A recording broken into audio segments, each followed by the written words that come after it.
A jak se jako cítíš takhle v rukou odborníků, takhle když kolem tebe všichni skáčou? Jako normálně, víš. I Tak doma, to jo. ve škole. Tak to věřím, Jsem že... na to zvyklá. Věřím, že zrovna ty si to užíváš.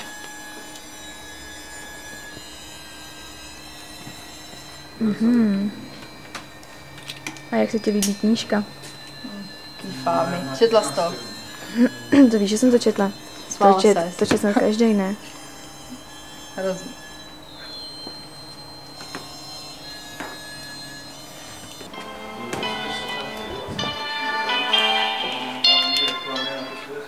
Co je? Jo, no.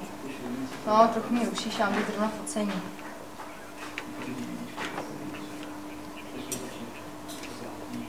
No, jako docela mě teď vyrušuješ, já bych potřebovala mít teď klid, víš co, soustředit se na to. Jak ti jde ten web? Jo. No, jasný, no. No, hele, já teď fakt nemám čas, já tě někdy zavolám, jo. No, nazdar. Vůbec. No.